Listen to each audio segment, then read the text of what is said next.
أما بعد أعوذ بالله من الشيطان الرجيم بسم الله الرحمن الرحيم وقال تبارك وتعالى في القرآن المجيد والفرقان الحميد قل هل يستوي الذين يعلمون والذين لا يعلمون وقال النبي صلى الله عليه وسلم طلب العلم فريضة على كل مسلم ومسلمة.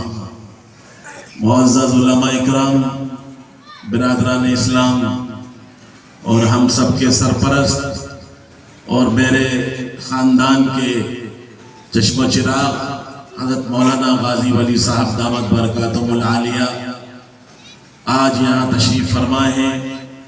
میں تو منع کر رہا تھا مولانا علی صاحب سے کہ ہمارے مہمان حضرت مولانا شفیق الرحمان صاحب میرٹھی یہاں تشریف فرمائے ہیں، ان کا بیان ہو جائے. فرمایا کہ دولہا بھائی کا حکم ہے. وہ میرے دولہا بھائی بھی ہیں، میرے بڑے بھی ہیں اور مدھیہ پردیش کے ہم سب کے ہر دل عزیز ہیں. یہ وہ لوگ ہیں جن کی آنکھوں نے ان جیسے اکابرین کو دیکھا ہے، جن کی وجہ سے آج ہمارے سروں پر ٹوپیاں ہیں، آج ہمارے سروں پر اگر پگڑی ہے، ہمارے چہروں پر داڑھی ہے، ہماری وضاقت اسلامی ہے، تو یہ انہی کی دین ہے. اللہ تعالیٰ نے آپ جانتے ہیں ان مدارس سے وہ کام لیے ہیں اور لے رہا ہے. یہ آپ کا سرونج کا مدرسہ ریاض الاسلام جو آج اپنے 63ویں سال کے جلسے کو مکمل کرنے جا رہا ہے، اس کی بے انتہا قربانیاں ہیں، بے انتہا اس کی جد و جہد. ابھی ہمارے سامنے چھوٹی چھوٹے بچوں نے، چھوٹی چھوٹی بچیوں نے اپنے تقریروں کو پیش کیا.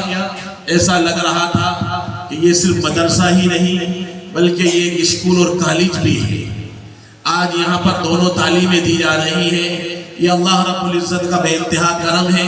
میں یہ کہتا ہوں کہ اپنے اسکول بھی بناؤ، اپنے کالج بھی بناؤ، اپنے مدرسے بھی بناؤ. ان غیروں کے مدرسے میں مت بھیجو جن میں جا کر ہماری بچیاں ارتداد کا شکار ہو رہی ہیں. ہماری بچیوں کو بچاؤ، ہماری نسلوں کو بچاؤ. اگر یہ ہمارے اسکول ہوں گے اپنے، کالج ہوں گے اپنے، تو وہ غیروں کے ہاتھوں میں جانے سے ہماری بچیاں، ہمارے بچے ارتداد کا شکار سے بچیں گے. تو بے انتہا خوشی ہوئی مجھے دیکھ کے. اللہ تعالیٰ اس ادارے کو دن دگنی رات چوگنی ترقی عطا فرمائے. اور برادران اسلام، آپ حضرات نے جس دل کھول کے جو اس ادارے کا تعاون کیا ہے، آپ اس سے زیادہ ضروری ہے کہ آپ اپنے بچوں کو مدرسوں میں بھیجیں. اگر آپ اپنی نسلوں کو یہ چاہتے ہیں کہ ہماری نسلیں ایمان پر باقی رہیں، اسلام پر باقی رہیں، دین پر باقی رہیں، تو آپ اپنا بچوں کا رشتہ ان مدرسوں سے جوڑ دیجیے. آپ اپنا رشتہ ان اداروں سے قائم کر دیجئے. آپ کے بچے ان علماء کی صحبت میں بھیج دیجئے. پھر انشاءاللہ ایک دن یہ بچے حافظ بنیں گے، عالم بنیں گے، دیندار بنیں گے. میں یہ کہتا ہوں کہ دنیا کی تعلیم صرف ایک جگہ کام آئے گی. اگر آپ نے ڈاکٹر بنا دیا، آپ نے انجینئر بنا دیا، تو یہ دنیا میں کام آئے گا. لیکن دینی تعلیم دے دی، آپ نے حافظ بنا دیا، اپنے عالم بنا دیا، تو یہ دنیا پہ بھی کام آئے گی، مرنے کے بعد آخرت میں بھی کام آئے گی. تو ہم ایسی تعلیم دیں اپنے بچوں کو جو دو جگہ کام آئے. میں یہ نہیں کہتا کہ آپ ڈاکٹر مت بنائیے. آج ہمیں ڈاکٹروں کی بھی ضرورت ہے، ہمیں انجینئر کی بھی ضرورت ہے، ہمیں وکیلوں کی بھی ضرورت ہے. لیکن اپنے بچوں کو اسکول جانے سے پہلے، کالج بھیجنے سے پہلے آپ اپنے بچوں کو مدرسوں میں بھیجیے. آپ کے چھوٹے چھوٹے بچے، معصوم بچے ہوں گے، جب وہ مدرسوں میں جائیں گے، مدرسوں میں پڑھیں گے، ذہنوں میں یاد رکھیں گے. اگر 3 سال کا بچہ، 4 سال کا بچہ جب مدرسے میں جا کے بسم اللہ شروع کرے گا، کلمہ نماز سیکھے گا، دین سیکھے گا، دعائیں سیکھے گا، وہ جو بچپن میں جو سیکھ لے گا، جو بچپن میں اس کے اسلام پیوست ہو جائے گا، میرے بھائیوں جب بچہ اسکول میں جائے گا، کالج کے اندر بھی جائے گا، تو وہ اپنے دین اور اپنے اسلام اور ایمان پر باقی رکھے گا. میں یہ کہتا ہوں کہ سب سے پہلے اپنے بچوں کو مدرسوں میں بھیجو. اس کے بعد آپ جہاں چاہے وہاں بھیجو. لیکن کم سے کم 5 سال 10 سال آپ اپنے بچوں کا رشتہ مدرسوں سے وابستہ کرو، اپنا رشتہ مدرسوں سے قائم کر دو.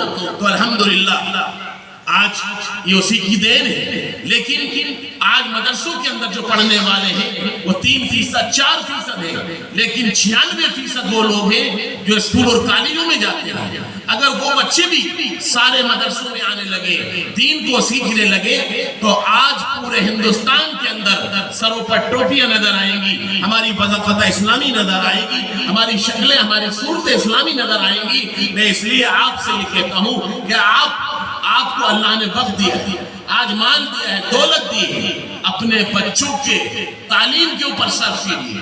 یہاں تک کہ ہمارے صدر محترم حضرت مولانا سید ارشد مدنی صاحب جو جمعیت علماء کے صدر بھی ہیں، جو امیر الہند بھی ہیں، آپ نے فرمایا کہ ایک وقت کھاؤ اور ایک وقت بھوکے رہو، جو بھوکے رہو اس سے اپنے بچوں کو دینی تعلیم دو، اپنے بچوں کو ڈاکٹر بناؤ، اپنے بچوں کو انجینئر بناؤ، لیکن ایک وقت تعلیم کا جو آپ کا خرچ ہوگا، آپ کا جو پیسہ بچے گا کھانے کا، وہ آپ اپنے بچوں کی تعلیم پر خرچ کیجیے۔ آج ہم مہنگی گاڑیاں، مہنگے شوق نہ کریں، ہم اپنے بچوں کو دینی تعلیم دیں۔ آج جو لوگ دوسرے لوگ ہیں وہ میرے بھائیوں ساری چیزیں اپنے بچوں کی تعلیم پر صرف کرتے ہیں۔ آج ہماری قوم جہالت میں ڈوبی ہوئی ہے، ہمارے بچے تعلیم سے دور ہیں، ایجوکیشن سے دور ہیں۔ میرے بھائیوں جب تعلیم ہوگی تو رہنمائی ملے گی، نور ملے گا، ان کو راستے ملیں گے۔ اللہ تعالیٰ نے تعلیم کو جو بنایا ہے، تعلیم کے ذریعے سے انسان میں شعور پیدا ہوتا ہے، تعلیم کے ذریعے سے انسان میں بیداری آتی ہے۔ آپ نے دنیا کے اندر ایک قوم کو دیکھا ہوگا جو دنیا کے اندر بہت تھوڑی سی ہے، آپ نے یہودیوں کا نام سنا ہوگا، جو اسرائیل کے اندر آج فلسطین کے اوپر بمباریاں کر رہے تھے۔ ابھی 15 دن سے الحمدللہ اللہ تعالیٰ نے وہ جنگ بند کر دیا، لیکن ان لوگوں نے کسی چیز پر دھیان نہیں دیا۔ انہوں نے اپنے بچوں کو تعلیم دی، اپنے بچوں کو ایجوکیشن دی، اپنے بچوں کو انہوں نے پڑھایا۔ آپ نے کبھی نہیں سنا ہوگا کہ اسرائیل کی کرکٹ کی ٹیم ہے، اسرائیل کی فٹ بال کی ٹیم ہے، اسرائیل کی میرے بھائیوں ہاکی کی ٹیم ہے۔ انہوں نے کوئی میدان میں، کھیل کے میدان میں نہیں گئے، وہ کائی میں گئے، تعلیم میں گئے، ایجوکیشن میں گئے، پڑھنے میں گئے، اور انہوں نے پڑھنے کے ساتھ ساتھ آج ان کے ملک کے اندر ہر بچہ ایجوکیشن حاصل کیا ہوا ہے، پڑھا لکھا ہوا ہے۔ تو آج دنیا کی چیز آپ کوئی بھی لینے جائیں وہ ساری یہودیوں کی بنائی ہوئی ہے۔ آج بڑی بڑی انڈسٹری، بڑی بڑی فیکٹریاں یہ کس کی بنائی؟ یہ ساری چیزیں آج یہودیوں نے بنائی، کیونکہ انہوں نے اس لائن میں کام کیا، اور ہم لوگ سوتے رہے، تمباکو کھاتے رہے، بڑیاں پیتے رہے، پٹیوں کی زینت بنتے رہے، ہوٹلوں کی زینت بنتے رہے، ہم چبوتروں کی زینت بنتے رہے، بازاروں کی زینت بنتے رہے۔ آج وہ مٹھی بھر قوم آج پوری دنیا کے اوپر حکومت کر رہی ہے، یہاں تک کہ دنیا کی سپر پاور طاقت امریکہ وہ بھی اس کو چلا رہی ہے، یہودی اس کو چلا رہے ہیں۔ میرے بھائیوں کیوں چلا رہے ہیں؟ کیونکہ انہوں نے ایسا نظام بنا دیا، اس نظام کے تحت پوری دنیا چل رہی ہے۔ یہ میرے بھائیوں تعلیم کا نتیجہ ہے۔ میں آپ سے یہ کہتا ہوں، ان لوگوں نے کرکٹ کی ٹیمیں نہیں بنائی، ان لوگوں نے بم بنانا سکھائے، اسلحہ بنانا سکھائے، میزائل بنانا سکھائے۔ آج دنیا کے اندر یہودیوں کے میزائل ہیں، بندوقیں بن رہی ہیں۔ میرے بھائیوں انہوں نے کام کیا اور یہ امت سو رہی ہے۔ میرے بھائیوں ضرورت ہے آپ کو تعلیم کے لائن میں آئیے، ایجوکیشن کے لائن میں آئیے، کاروبار کی لائن میں آئیے، تجارت کی لائن میں آئیے۔ مسلمانوں کیا ہماری زندگی ایسی گزر جائے گی؟ آج امت کہاں جا رہا ہے؟ کوئی فکر نہیں کسی کو۔ میرے بھائیوں اللہ تعالیٰ نے یہ ادارے قائم کیے، یہ اسکول قائم کیے، مدرسے قائم کیے۔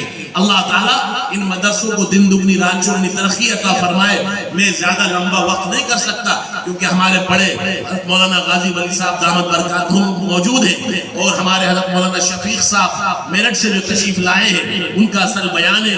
مجھے تو حکم ہوا حضرت کا تھوڑی دیر بیان کریں، میں بڑوں کے سامنے بیان کر بھی نہیں سکتا۔ جب بڑے نہیں ہوتے تو ہم چھوٹوں کے سامنے ہم بیان کر لیتے، بڑوں کے سامنے ہماری ہمت نہیں ہوتی، ہمارا دل اس بات کے لیے گواہی نہیں دیتا کہ کسی بڑوں کے سامنے ہم بولا جائے۔ ہم تو بڑوں کو سننے آئے ہیں، اور یہ ہمارے بڑے ہیں، ہمارے بزرگ ہیں، یہ اللہ والے ہیں۔ ان کی وجہ سے آج اس ادارے کی وجہ سے پورے ودیشہ، پورے ایم پی، پورے ہندوستان میں اللہ تعالیٰ کام لے رہا ہے۔ اور یہ مدرسے دین کے قلعے ہیں، اس مدرسے یہ دین کے قلعے جو ہیں یہ ہمارے اور آپ کی حفاظت کرنے والے ہیں، ہمارے اور آپ کی نسلوں کی حفاظت کرنے والے ہیں۔ تو ہم کو یہ چاہیے کہ ان دین کے قلعوں کو ہم بچائیں، دین کی قلعوں کی ہم حفاظت کریں۔ حفاظت کیسی؟ ان کا تعاون کریں، ان کی مدد کریں، ان کی نصرت کریں۔ اور اگر آپ یہ بھی نہ کر سکے تو نہ کرو، کم سے کم ان اداروں کو محبت کی نگاہ سے دیکھ لو، پیار کی نگاہ سے دیکھ لو، ہمدردی کی نگاہ سے دیکھ لو۔ چندہ دینا نہ دینا، مدد کرنا نہ کرنا، یہ تو اللہ کا کام ہے۔ اللہ جس سے چاہے لے لے گا، جس سے چاہے کام چلا لے گا۔ اگر مسلمان نہیں کریں گے تو اللہ تعالیٰ کسی اور کو ہدایت دے کے، عیسائی اور یہودیوں کو ہدایت دے کے، کافروں کو ہدایت دے کے اسلام کا کام لے سکتا ہے، لے رہا ہے۔ آج امریکہ کے اندر بہت بڑی تعداد عیسائیوں کی مسلمان ہو رہی ہے، افریقہ کے اندر عیسائی لوگ مسلمان ہو رہے ہیں۔ اللہ تعالیٰ جس سے چاہے دین کا کام لے سکتا ہے۔ یہ تو ہماری خوش قسمتی کی بات ہے کہ اللہ تعالیٰ نے ہمیں دین والے گھر میں، اسلام والے گھر میں پیدا کیا۔ اللہ کا بہت بڑا انعام ہے کہ اللہ تعالیٰ نے ہمیں اور آپ کو اسلام والی دولت دی ہے۔ تو ہم اس کے لیے تعاون کریں، مدد کریں، اور اللہ تعالیٰ ہم سب کو جزائے خیر نصیب فرمائے کہ ہماری اس ادارے میں حاضری ہوئی ہمارے لیے خوش قسمتی اور سعادت کی بات ہے۔ اللہ تعالیٰ نے اس ادارے کو جو مقبولیت دی ہے، بڑے بڑے اکابر، بڑے بڑے اسلاف نے، ان بزرگوں نے اس کی بنیاد رکھی ہے۔ اللہ تعالیٰ ہم سب کو کہنے سننے سے عمل کی توفیق نصیب فرمائے۔ وآخر دعوانا الحمدللہ رب العالمین۔